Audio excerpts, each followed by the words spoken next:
Season upon us.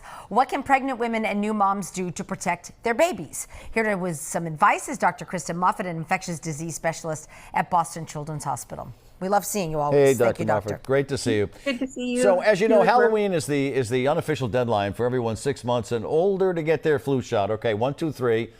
Dr. Moffatt, Maria, say it with me. All right, ready? 1, 2, 3. Yeah. Flu before boo. Excellent. So, Yes. when do you think that we'll start seeing some cases?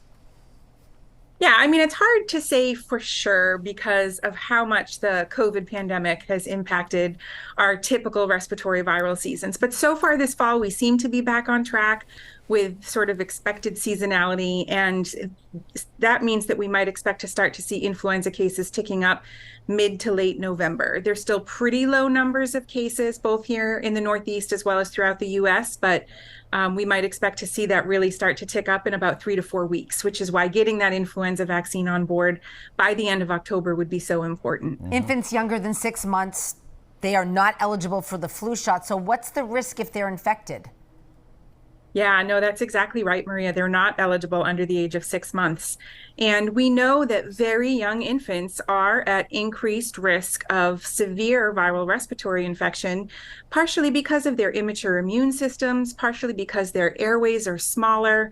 So while very young infants with influenza may just have symptoms of a bad cold with lots of congestion and maybe some fever, some of them can get very sick and require hospitalization and even intensive care. Dr. Moffatt, the CDC does encourage pregnant women to get vaccinated. So will that shot protect their newborn too? Yes, the good news is it will. Influenza immunization for pregnant women has been recommended for many years now, and that's really important because pregnant women have an increased risk of severe influenza infection and complications from influenza infection, even compared with non-pregnant women. But we now have many studies that also show that newborns delivered to women who got influenza immunization during their pregnancy have a reduced risk of influenza infection. They have about a 50-fold decreased risk of having any influenza infection, and the impact on having a severe influenza infection for newborns delivered to immunized moms is even greater.